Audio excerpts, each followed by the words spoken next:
Do not delay nikah unnecessarily. Once nikah is ready, the two parties are happy, get that nikah done. So that any relation that happens between them thereafter happens in a way that is permissible. Remember that. Sometimes people say, no, my daughter is engaged. Brother, 3 years later, your daughter, no, she's engaged. I say, but brother, 3 years have passed. She had 2 abortions in the process. Do you know that? I'm not joking. I'm serious. My parents, you don't know what we know. They come to us for help when they cannot talk to you. I know. We cry when we see the children of the good people. Sometimes people we know. And they come to us, you know what, I have this problem and that problem. But sister, you are engaged to the man. How could this have happened? You know, my father told me you cannot marry now, you are still studying. My, Allahu Akbar. May Allah forgive us, really. Brothers and sisters, open your eyes. See what is going on. Ask the people what is happening. If you think we are not living in an era of hypersexuality, you are dreaming. You are dreaming. You are living in a dream world. We are living in the dirtiest society up to this age. There has never ever been a more hypersexual society than ours. Believe me, everything out there is about sex. And I'm saying this because I have to fulfill my duty as a scholar of Islam, to explain to the people what is going on out there and how we are heading in the wrong direction because we are living with blinkers. We don't even know what's happening. Ask your children in the universities what's going on. If you have a good link with them, they will inform you. Ask them. Tell them what is happening, or ask what is happening in the malls or in the shopping centers or at the workplace. You know, you can be the best and the most pious. Yes, if Allah has granted you protection, you will always be protected. May Allah grant us goodness. There are people amongst us, and I'd like to hope that the bulk of us seated here, pure, good people by the will of Allah, you know how difficult it is to remain on that path. You know how easy it is to sin. Today it is easier to sin than it is to abstain from it. Allahu Akbar. It is easier to abandon your hijab than it is to don it. It is easier to leave your salah than it is to fulfill it. That is because the environment has made it so difficult to engage in that which is correct.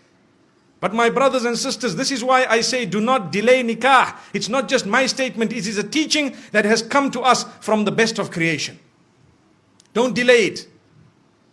And at the same time, do not make it difficult in any way. We already spoke about the mahar, the dowry, or whatever else it is. Either way, don't be too demanding. And do not become a person who really makes it tough on their sons and daughters to get married. Because in that particular case, we will be held accountable in the eyes of Allah subhanahu wa ta'ala. Why is it that you as a parent did this to your own daughter? You doomed her, you punished her. And this is what you did to your son. You made him, you really made him leave the deen in totality. It brings me to one example, living example, where there was a young boy whose father was being so tough with him that, listen to this, he wanted to marry someone who was ready to revert.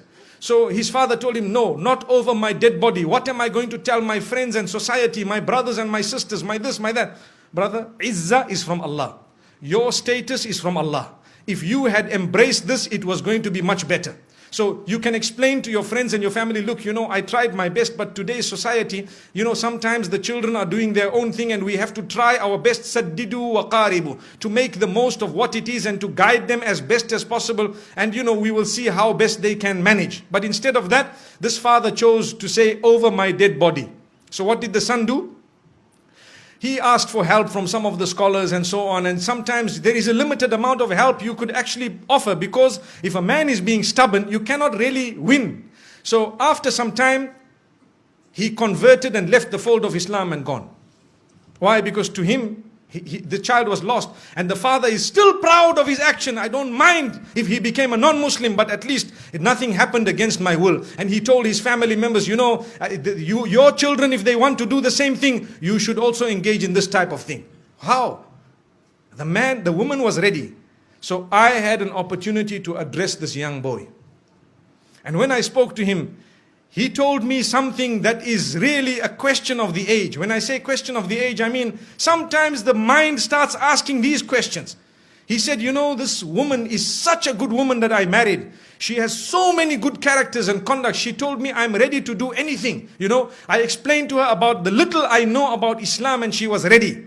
And then what happened is, when my father and my parents said no and everybody disagreed and they, you know, the mother, he says my mother didn't really mind, but she has to follow what my father says. So after some time, they questioned me, her parents, to say, look, we were all okay for our daughter to, you know, to enter the fold of Islam. Now, if she is not going to enter the fold of Islam, then why don't you enter our faith? So he said, yeah, it makes sense. You see? He said, yeah, it makes sense. If they refuse, I will not refuse. You people are not refusing. So he says that is what made him turn. Now look at this. The young boys of today, this is the logic they are using. They will not tell you Islam is correct and Islam believes in all the previous messengers and Islam, Allah is one. Even the father perhaps doesn't read Salah correctly, but he was proud with his action. May Allah subhanahu wa ta'ala forgive that man. Really.